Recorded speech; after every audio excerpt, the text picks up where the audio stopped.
Hola, buenos días. Soy Ana Isabel Ortega, investigadora de la Fundación Atapuerca en el CNIE, el Centro Nacional de Investigación sobre Evolución Humana, y os voy a hablar del proyecto de investigación arqueológica en la Cueva de la Quebrantada, en el Ayuntamiento de Montorio. Esta cavidad se documentó arqueológicamente en el 2016 y se encuentra en la zona, en el límite sur de Montorio, ¿vale? Exactamente en el punto que está aquí en azul, y es una pequeña cavidad que apenas destaca del paisaje y que además era una gatera o era una madriguera de animales que fue vaciada buscando neandertales, y bueno, lo que se encontró es un gran yacimiento de restos humanos de época calcolítica. Su contexto geológico es también muy interesante porque está justo en el borde de las calizas, en la zona de la falla de Ubierna, en el límite de la cordillera cantábrica, en la zona de la falla de Ubierna y también en el Diapiro. Esto va a ser singular por algunas de las piezas que luego veremos en el interior de la cueva. Y está aquí situada, como veis, en las calizas y en el límite de la estructura del Diapiro que hay en Montorio. La ubicación, como aquí ya estáis viendo una imagen 3D, la ubicación está en este puntito. Es una cueva, como he dicho, muy pequeña. Como veis aquí, esta es la entrada y además estaba colmatada hasta techo de sedimentos. Aquí estáis viendo la reconstrucción de 3D que hicimos de la cavidad. Y aquí a las personas, para que veáis, apenas tiene 1 metro y algo, y todo lo que estáis viendo en el sedimento rojizo, diferente con la superficie del techo, que es la caliza, y lo rojizo, es lo que se vació. Y encontraron muchos restos humanos, y los dejaron, por suerte, los dejaron allí en la superficie. Nos avisaron a Eudal Carbonell y nos acercamos, y luego al Servicio Territorial de Arqueología de Burgos. Entonces se recuperaron todos los restos que estaban en el museo y se procedió a hacer una excavación.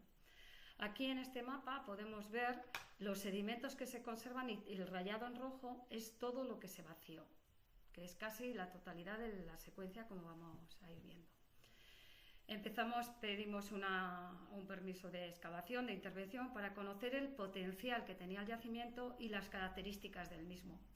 Y aquí ya estáis viendo que apenas empezar a excavar, pues aparecían huesos humanos. Aquí hay una mandíbula, aquí hay una tibia, pero el sedimento estaba ya alterado también, a su vez, por unas madrigueras. Estas son galerías de madrigueras que nos estaban condicionando los restos. Aquí estamos viendo algunos restos largos que a veces estaban a favor, como veremos más adelante, a favor de estas madrigueras, pero empezaban a salir restos humanos. Aquí estáis viendo una pelvis, aquí estamos viendo huesos largos del brazo y también de las piernas, huesos largos, y esta gran cerámica.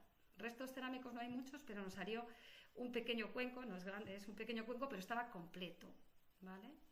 Aquí estamos viendo lo que decíamos, cómo los huesos largos se están alineando a favor de las distintas galerías de la madriguera, que es una madriguera de tejón, por lo que hemos recuperado restos también de tejón.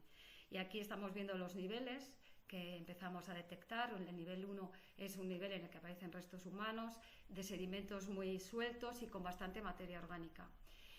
Y que el nivel 1 está a su vez erosionado o alterado por las madrigueras, distintos niveles de madrigueras. El nivel 1, el nivel 2, y aquí estamos viendo ya el tercero, aquí estáis viendo también esto. Solo pudimos hacer, como se había vaciado casi todo el yacimiento, pudimos hacer 1,5 metros en la primera campaña, y luego ya en la segunda campaña pues ya hicimos algo más. Aquí estamos viendo cómo están los restos, los registros y los distintos niveles de madrigueras. Y vemos cómo ha sido todo alterado. La información que nos dio el primer año, 2018, nos planteó que quizás en la base del área afectada podíamos tener más secuencia arqueológica. Y entonces solicitamos también el permiso, pero teníamos que reservar sedimentos para posibles excavaciones en el futuro. Con lo cual nuestra intervención estuvo muy condicionada por toda la alteración y todo el vaciado del sedimento. Entonces decidimos ampliar hacia el este estos dos cuadros. y profundizar. Este era el inicio de la campaña en 2019, en el que retiramos todo el sedimento, parte del sedimento que estaba removido. En superficie nos volvieron a salir restos líticos, como luego ya veremos, y también restos humanos, y empezamos a profundizar, y lo que vimos es que el sedimento pasaba ya de este nivel negruzco con carbones a un nivel más arcilloso, limoso, en el que ya teníamos más restos humanos. Pero la diferencia es que los restos humanos que nos aparecían eran más pequeños, a excepción, como estamos viendo aquí, falanges, metápodos, y aquí sí que estamos viendo parte de una calota humana, que es esta que vemos ahí. Y se encontraban en los bordes de la excavación, del área que estábamos interviniendo. Aquí ya estamos viendo la base de esta intervención, en el que vemos las galerías, la continuación de otras galerías, y además en la base de la secuencia estamos viendo también coprolitos de estos tejones y la presencia de restos humanos, pero muy pequeños. Aquí ya no aparecieron restos cerámicos, en este nivel no nos apareció restos cerámicos, y además el tamaño de esta madriguera, del sector de la madriguera, y con los coprolitos de los tejones, como este que estamos viendo aquí o el que hemos visto antes, nos estaba hablando que estábamos en una letrina. Habíamos encontrado ya restos de tejones, como he comentado, y entonces, bueno, esto nos confirmaba, la tipología de la madriguera nos confirmaba que estábamos en restos de una tejonera. Además, aquí ya la letrina había afectado a los niveles geológicos. Son estos limos, que serían pleistocenos, y que ya no tienen ningún tipo de trazabilidad arqueológica, ni carbones, ni restos arqueológicos o restos humanos. Es decir, que ya estábamos en la base de la secuencia. Aquí lo que sí que estamos viendo es como los carbones en los niveles superiores, y sobre todo los restos humanos y las cerámicas, cuando vamos a la parte inferior de la excavación, ya solamente tenemos la presencia de estos coprolitos y algunos pequeños huesos de humanos. Esta ya es la estratigrafía última, entonces estamos viendo los 3 niveles o 2 niveles con restos humanos, el 1, el 2 y el 3, que la verdad se caracterizan o se diferencian por tener mayor presencia de carbones o menor presencia de carbones, más sedimentos limosos. Y luego los diferentes niveles de galerías y la letrina, que es esta que hemos detectado aquí, más luego todo el relleno removido. La secuencia estratigráfica, por tanto, es bastante sencilla o bastante uniforme. Nos parece que tenemos un único nivel de ocupación humana, o mejor dicho, de deposición de restos humanos, con un carácter sepulcral, porque el 95% de los restos son restos humanos, que se corresponden con estos 3 niveles, 1, 2 y 3, que, como he dicho, y se puede ver aquí en la fotografía, se distinguen por una pequeña variación en la cantidad de carbones o de materia orgánica que tiene, y que esto ha sido alterado, a su vez, por la madriguera. Por esta madriguera, con las distintas galerías, tiene 3 galerías, una cuarta que ya hace la función de letrina. Lo que hemos hecho también era, para conocer la cronología que tiene el yacimiento, hemos hecho unas dataciones tanto de un resto humano que se correspondía con el nivel 2, y también hemos cogido un carbón que estaba en la madriguera, en el límite de la madriguera, en el contacto entre la madriguera y los restos humanos. Y nos han dado 2 fechas totalmente diferentes, unas calcolíticas que calibradas estarían entre los 4005 y los 3.870 años, y que nos estarían hablando de la fase final del calcolítico, mientras que la madriguera de este sector, el tercer nivel de madriguera, sería uno de los más bajos, nos estaba dando una cronología de la edad del hierro, es decir, entre 2184 y 2036 años calibrados del presente, desde hace esas fechas. Y la secuencia ya geológica, el sustrato natural, no tenemos una cronología, pero pensamos que pueden ser pleistoceno por las características de los limos, pero no hemos datado, pero es más antiguo, ¿vale? Y sí que además hay una clara transición, como estamos viendo, una clara transición entre el sustrato natural y el yacimiento arqueológico. ¿Qué materiales salen? He dicho que la mayoría son restos humanos, pero nos salen algunos ajuares funerarios, pero que son cotidianos, son elementos cotidianos. Entre ellos destacamos este cuenco de cerámica. Ya veis que son 10 centímetros, es un cuenco pequeñito, pero estaba completo y nos había salido boca abajo. También recogimos todo el sedimento de interior, pero al estar boca abajo normalmente no va a ser los últimos restos que pudo contener el cuenco. Pero también hemos recuperado algunos de los sedimentos finos de la cerámica y queremos hacer algún análisis de lípidos para saber que sí tiene algún contenido de alimentos. Las cerámicas son las típicas de este momento, son cerámicas a mano, con decoraciones de verdugones o cuencos cerrados, bordes lisos, a veces también son jarras o vasijas de cuellos abiertos, pero también lo que llamó la atención es la presencia de esta cuenca de nácar, de un bivalvo marino, y además nos salió otro fragmento de una concha marina que no tenía la perforación, pero era de la misma forma, es decir, que del mismo tipo, con lo cual tendría algo que ver con algún tipo de adorno. Además también podemos ver este punzón que está hecho sobre un hueso de un ovicáprido y que está apuntado, que nos está hablando de esos elementos que, aunque son cotidianos, sí que aparecen en conjuntos funerarios para darle un simbolismo y una importancia al conjunto. También nos salieron 2 hachas pulimentadas y también una laminita de siles blanco, que se encuadran dentro de estos objetos que están dentro del mundo funerario, del ritual funerario. Además, nos han salido pues pocos restos faunísticos relacionados con el yacimiento arqueológico, y estos corresponden principalmente a bóvidos.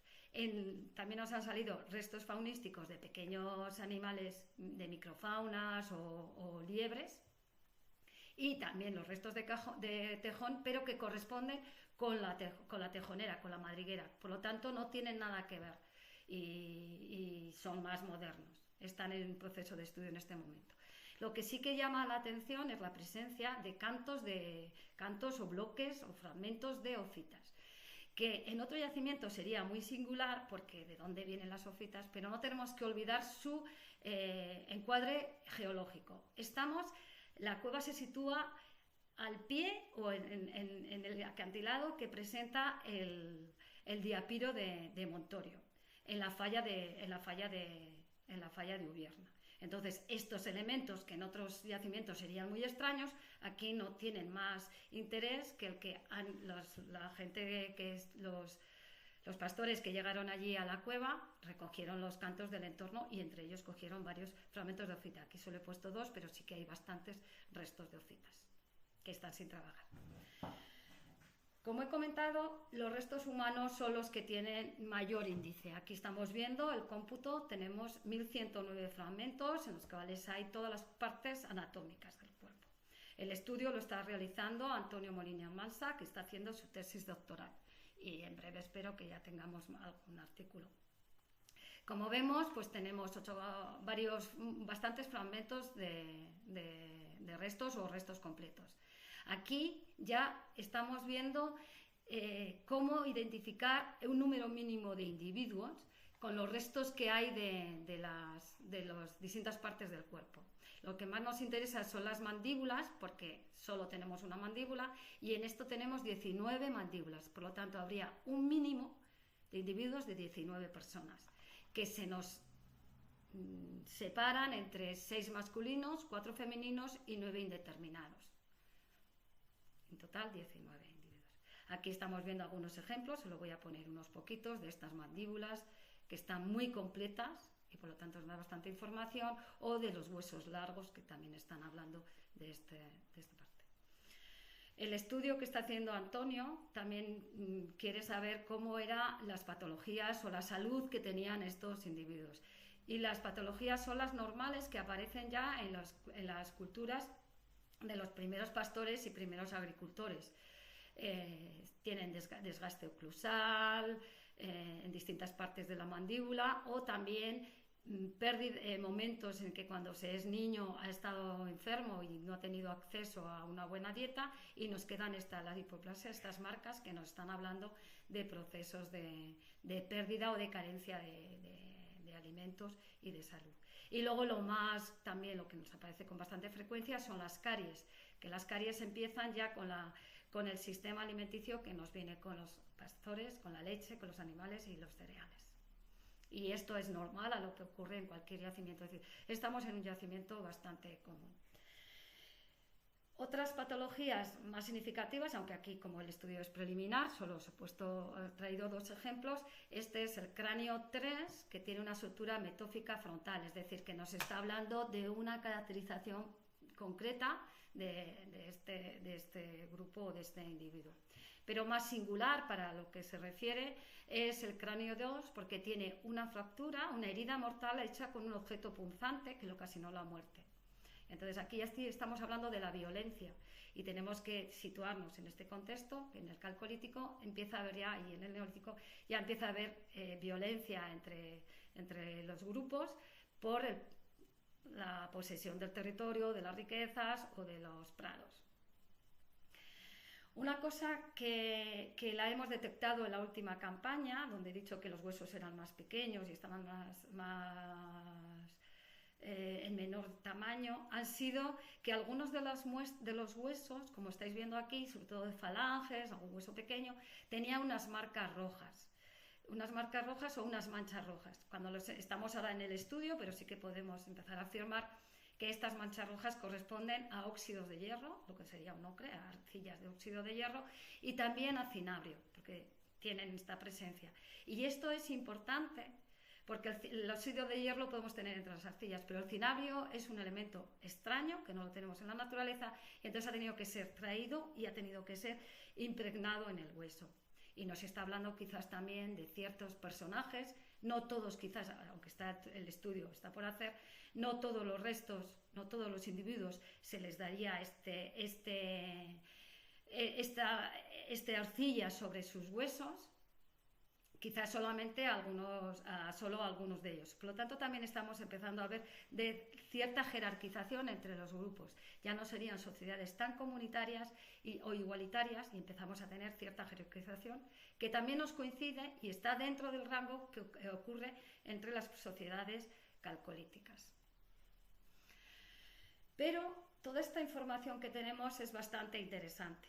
Pero como hemos visto previamente, la estratigrafía no la podemos determinar, porque hemos tenido problemas por la madriguera del tejón, que nos ha agujereado literalmente la secuencia y no podemos acceder a ella, y también por las actuaciones antrópicas, ese vaciado en busca de esos neandertales, que nos ha destruido literalmente toda la secuencia. Es decir, no sabemos si tenemos cómo son las características, si hay elementos antrópicos de época, prehistóricos o no.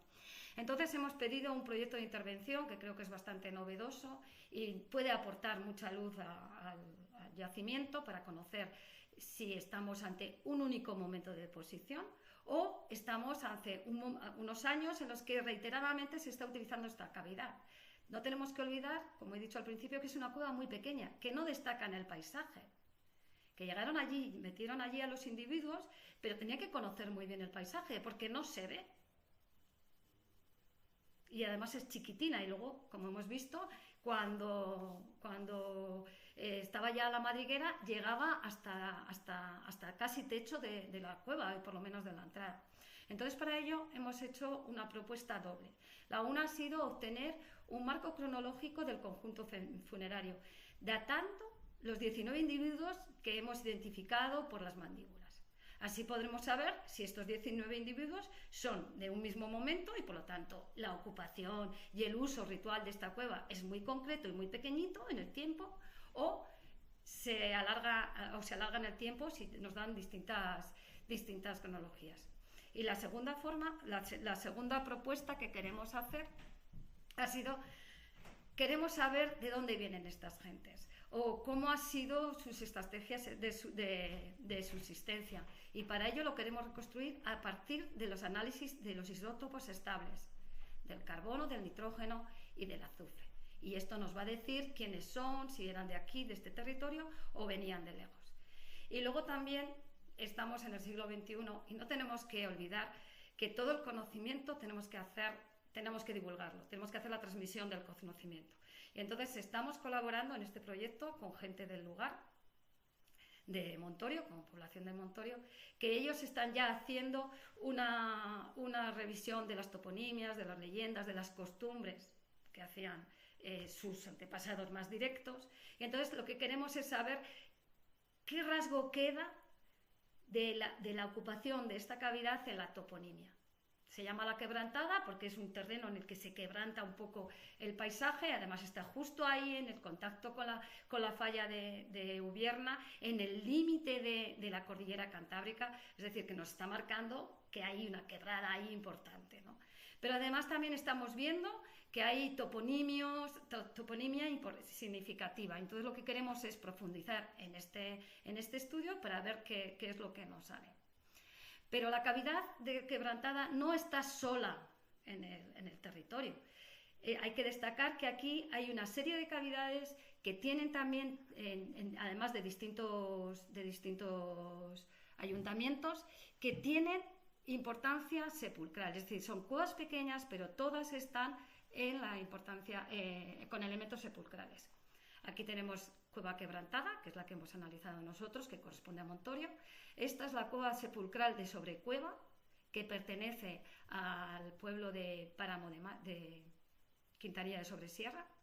Y aquí tenemos la tercera cueva con un nombre muy significativo, que es Cueva de las Brujas y que pertenece a Castillo de Rucios. Estas tres cavidades, que son muy pequeñas, son todas sepulcrales, en un territorio que además está bordeado por el Valle de Becerril, en el que se ha documentado la presencia de menhires, como señaló hoy, pero también de túmulos. Algunos son túmulos de época calcolítica y neolítica, y otros son mucho más modernos.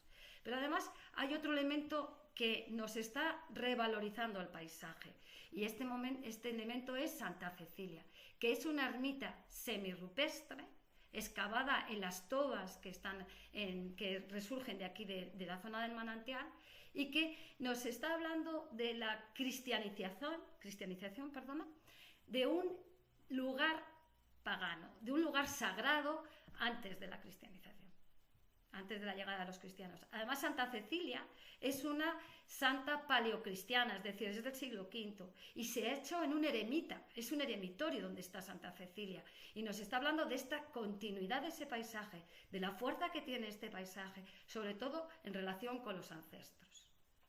Aquí vamos a ver ahora, pues, Quintanilla sobre Cueva, que está en Quintanilla sobre Sierra, y que aquí también tenemos pues una pequeña desgracia, porque todo no puede ser perfecto, y es que aquí también la vaciaron haciendo una especie de bodega, y había bastantes restos que los dejaron allí, menos mal, y entonces les hemos recuperado, y estamos haciendo también estudios muy interesantes que saldrán a la luz en breve.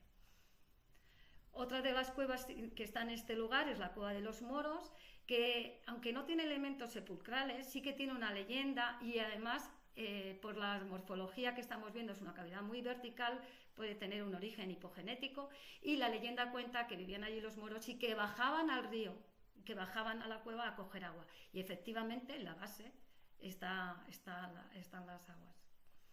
Y lo que ya hemos hablado antes, pues de la ermita de Santa Cecilia, Cuevatona, que es una cueva, un gran portalón que tiene zona de hábitat en su entrada, y que posiblemente cuando se excave quizá también tenga elementos funerarios. Esto no lo sabemos, pero está ahí.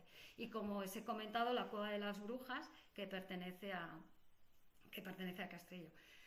Y además luego tenemos la ermita de Nuestra Señora de la Merced. La ermita de Nuestra Señora de la Merced, aunque no tiene elementos sepulcrales, está en donde se ubicó un antiguo dolmen, que parece que está ahora desaparecido o no se localiza muy bien, y además tiene una leyenda de un vellocino de oro que guardaba ahí en esa estructura. No se sabe si en el dolmen o en la ermita, lo más seguro es que fuese de la ermita. Y todo ese espacio, que es el espacio de Hilagares, un poquito más al noreste noroeste, perdón, de la Merced, de la Nuestra Señora de la Merced, hay también 2 dólmenes de Bachicabo. Y estos 2 dólmenes están delimitando todo ese espacio dedicado o en el que la importancia de los ancestros y el mundo funerario tuvo una gran importancia. Es decir, que estamos hablando no de un pequeño territorio, no de una pequeña zona, sino de varios lugares.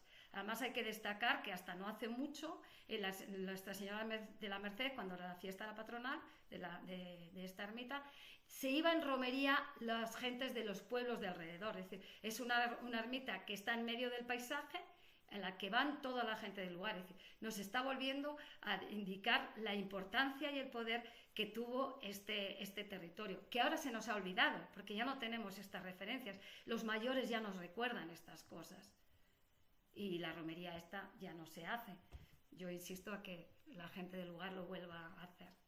Y con esto, bueno, todo esto que he hablado no lo hace una persona sola. Entonces, este es un equipo en el que colabora bastantes personas, como estáis viendo aquí, gente del CENIE, gente de la Universidad Autónoma, de la Universidad de Alcalá de Henares, de la Universidad de Cantabria y con la colaboración también del Grupo de Luis. Y además la financiación que ha salido principalmente de la Junta de Castilla y León y del proyecto del Ayuntamiento de Montorio y la Diputación, ¿vale? Y muchas gracias, aquí con la imagen de la ermita de Santa Cecilia, pues gracias a todos por vuestra atención.